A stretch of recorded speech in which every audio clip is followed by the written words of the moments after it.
সৌজন্যে জামান ফাউন্ডেশন।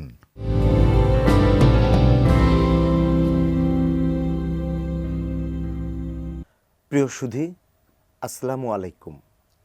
এটেন নিউজের প্রতিদিনের নিয়মিত বিশেষ আয়োজন শিল্প সাহিত্য ও সেলিব্রিটি শো কবিবাড়ি অনুষ্ঠানে আপনাদের সাদর আমন্ত্রণ।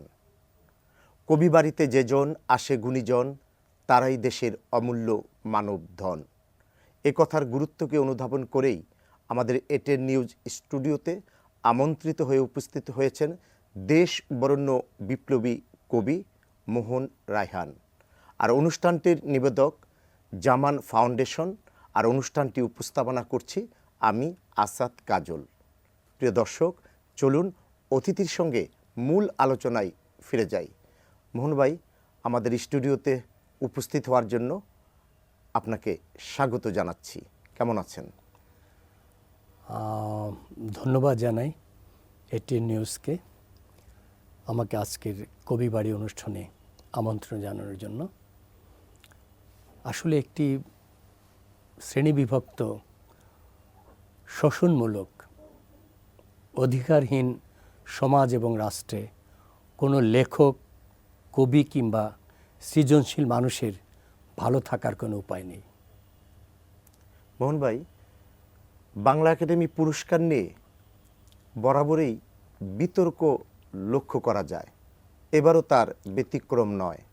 যারা এবার পুরস্কার পেয়েছে তাদের প্রতি কি আপনার পূর্ণ সমর্থন রয়েছে, এবং এই বিতর্ক থেকে বের হওয়ার উপায় কি বলে আপনি মনে করেন? বাংলা একাডেমির পুরস্কার আমার দেখা এবং জানা মতে 70 দশকের গোড়া পর্যন্ত অবিতর্কিত ছিল। কিন্তু 80-র দশকে যখন অবৈধ ক্ষমতা দখলদার স্বৈরাচারী এরশাদ ক্ষমতা এলো এবং তার খুনির অবয়বকে, তার রক্তে রাঙা পরিচয়কে খুনির অভিধায় ঢেকে দেওয়ার জন্য সে নিজে কবি হওয়ার চেষ্টা করল এবং দেশ বিদেশের কবিদের আমন্ত্রণ জানিয়ে কয়েক কোটি টাকা ব্যয়ে এশীয় কবিতা উৎসবের আয়োজন করল। সেই থেকে আসলে বাংলাদেশের কবিদেরকে একটা দলদাসে কিংবা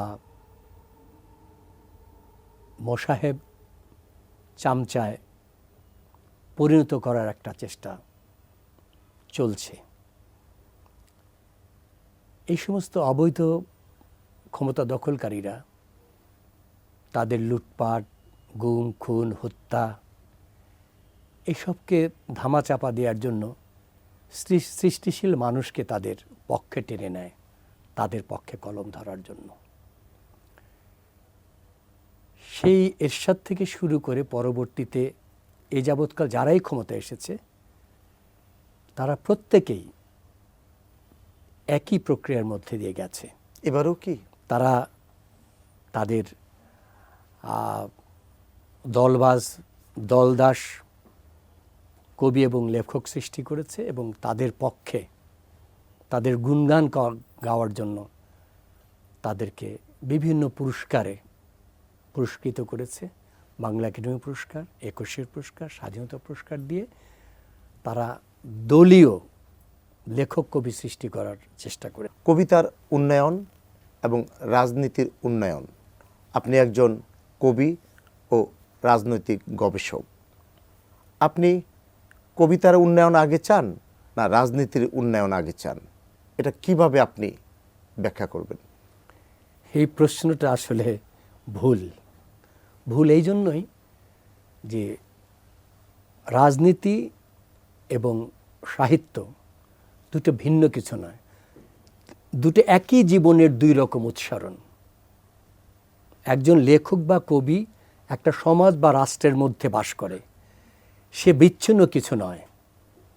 তবে একটা রাষ্ট্র যখন জনগণতান্ত্রিক হয়, একটা রাষ্ট্র যখন মানুষের মৌলিক অধিকার প্রতিষ্ঠা করে, কেড়ে না নেয়, যখন লেখার অবাধ স্বাধীনতা থাকে, তখন সত্যিকারের উৎকৃষ্ট সাহিত্য তৈরি হতে পারে, সাহিত্যের উন্নয়ন হতে পারে।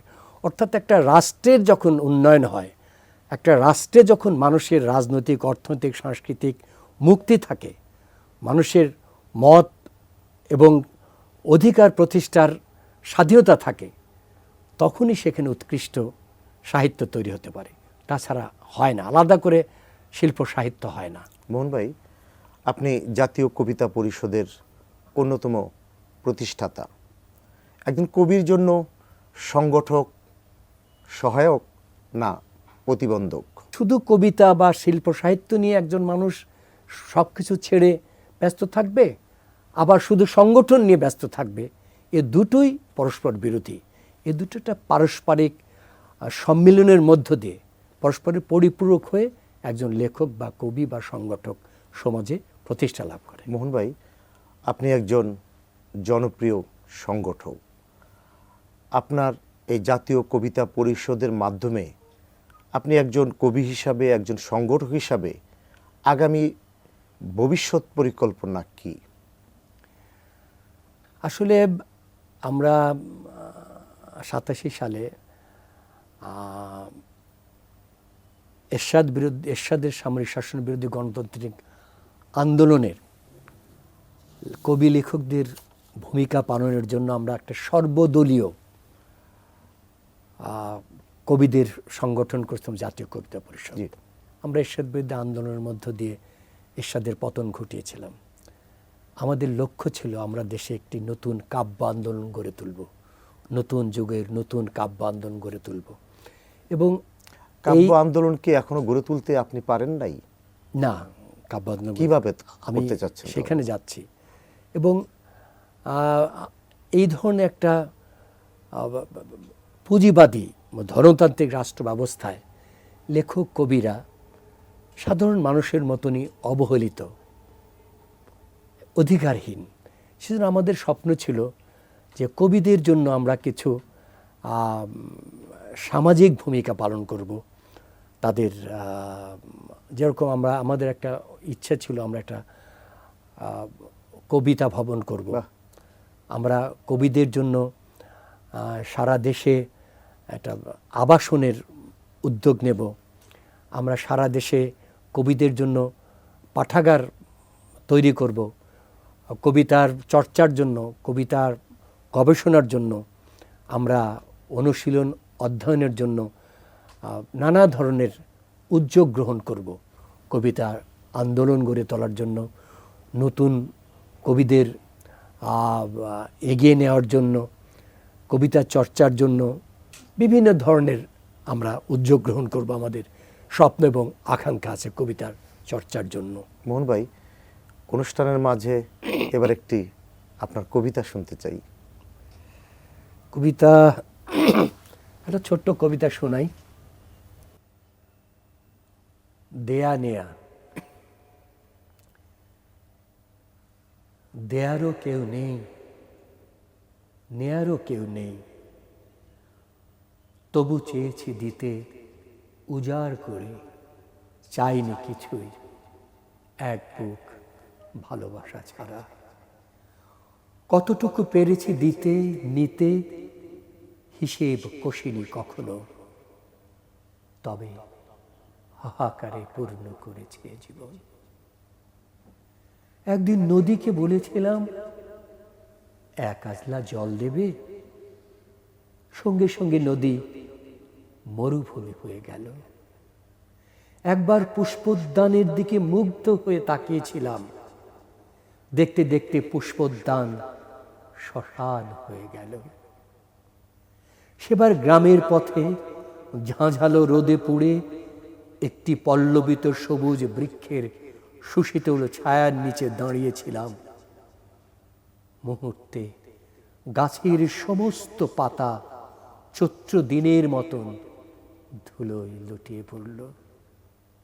খুব ভালোবেসে একটি শ্যামলিমা ভূমির মানচিত্র এঁকেছিলাম, মানব আর প্রকৃতি বিধ্বংসী জন্তু জানোয়ারে ভরে গেল।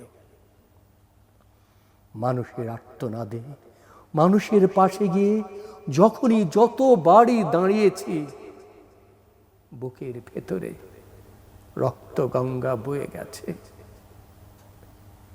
যে নারীর কাছেই এতটুকু প্রণয় যাচনা করেছি, সেই প্রাগৈতিহাসিক প্রস্তরে পরিণত হয়েছে। মোহন ভাই, একটি হৃদয়গ্রাহী কবিতা শুনলাম। এই আর কি। মোহন ভাই, আপনার প্রতি শেষ প্রশ্ন, একান্তই ব্যক্তিগত।